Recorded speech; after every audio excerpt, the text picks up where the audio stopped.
আসসালামু আলাইকুম। শাপলা আনিস ব্লগসে আপনাদের সবাইকে স্বাগতম। আশা করছি সবাই ভালোই আছেন। আমি আপনাদের সঙ্গে আজকে বাঁধাকপি আর আলু মিক্স করে ভাজি রেসিপি শেয়ার করব।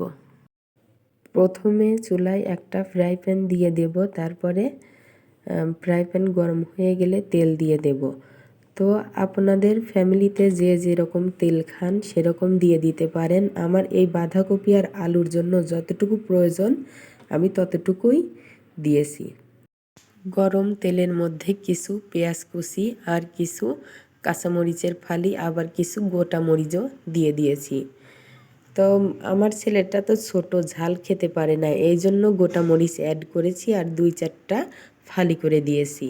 তো আপনাদের যার যেরকম খুশি সে সেভাবে দিয়ে দিতে পারেন। ঝালটা যার যার পছন্দ মতো দেওয়াই ভালো। আমি একটু ঝাল পছন্দ করি, এই জন্য কিছু গোটা মরিচ দিয়েছি, পরে যাতে ওইটা আমি ভাতের সাথে ভেঙে খেতে পারি। পেঁয়াজ আর কাঁচামরিচটা লাল ব্রাউন কালার হওয়ার পরে একটু কাঁচা জিরা অ্যাড করতে হবে। তারপরে দিয়ে দিতে হবে আগের থেকে কেটে ধুয়ে পরিষ্কার করে রাখা আলু আর বাঁধাকপি।